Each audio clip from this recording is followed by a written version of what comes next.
I'm the head of insights at Car Trawler, and what that means really is that I use research and data analytics to help the company make better decisions, help understand what the customer really wants from the company. And that background in research really started during my academic period. So after I did my undergraduate, I went on to do a PhD, which is all about doing research and data analytics.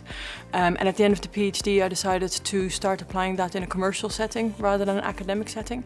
And the great thing is that people can actually use the findings of your research, and this is what they call actionable insights. So every time you talk to a person who works in insights, what they're aiming for is actionable insights, and making that transition from academia to commercial world allowed me to do that. Definitely the culture. I knew quite a few of the people who worked in Car Trawler before I joined, and I knew they all very much enjoyed working here. The great thing about Car Trawler is you work hard, you work together, it's a very collaborative culture, and you have fun doing it. And what is also really good for me is that because this is an e-commerce company, everything happens online.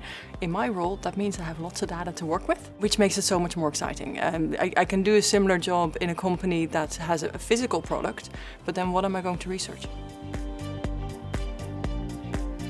I think what I would say is that smart companies know that diversity pays off. So don't try and emulate all the white middle-aged men that work in management because they already have enough of those. Bring your own perspective, do something new, and if it's not appreciated, go and do it somewhere else. Another thing that I think would be good for anyone to think about, not just women, but really anyone, is that everyone walks around with this inner critic. And an inner critic can be very positive, and it can drive you on, and it can push you to work harder and achieve more things.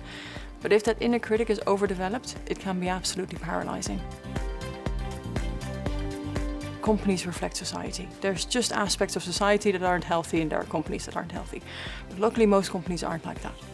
So if you find yourself in a situation where you don't enjoy working and you still spend 40, 50 hours a week there, start thinking about what it is you're actually trying to achieve and what is important to you.